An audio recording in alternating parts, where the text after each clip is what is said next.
ഇന്ത്യയുടെ ആദ്യ വോട്ടറില്ലാത്ത ആദ്യ പൊതു തിരഞ്ഞെടുപ്പാണ് ഇത്തവണത്തേത്. എല്ലാ പാർലമെന്റ് തെരഞ്ഞെടുപ്പിലും വോട്ട് ചെയ്ത ഹിമാചലിൽ നിന്നുള്ള ശ്യാം സരൺ നേഗി ഇത്തവണയില്ല.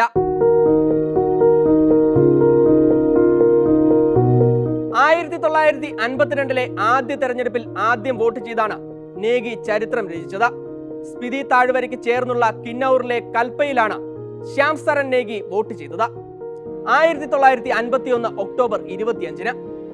മറ്റൊരു ബൂത്തിൽ പോളിംഗ് ചുമതലയുള്ളതിനാൽ അരമണിക്കൂർ മുന്നേ നേഗിയെ വോട്ട് ചെയ്യാൻ തെരഞ്ഞെടുപ്പ് ഉദ്യോഗസ്ഥർ അനുവദിച്ചു.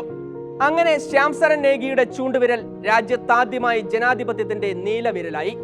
രാജ്യത്തെ ഈ അതിവിശിഷ്ട വോട്ടർ കഴിഞ്ഞ നവംബർ 5-ന് ഓർമ്മയായി. അന്നോളം കൽപ്പയിലെ ബൂത്തിൽ നേഗി വോട്ട് ചെയ്യാനെത്തി. ആരോഗ്യം അനുവദിക്കാതായപ്പോൾ തെരഞ്ഞെടുപ്പ് കമ്മീഷൻ പോസ്റ്റൽ വോട്ടുമായി നേഗിയുടെ വീട്ടിലെത്തി.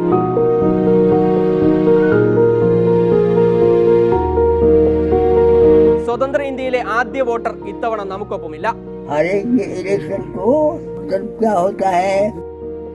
അപ്പോഴും അദ്ദേഹം ഓർമ്മിപ്പിക്കുന്നു, ഈ വോട്ടിനു വേണ്ടി കൂടിയാണ് നമ്മൾ വെള്ളക്കാരന്റെ അടിമച്ചങ്ങല പൊട്ടിച്ചെറിഞ്ഞത്.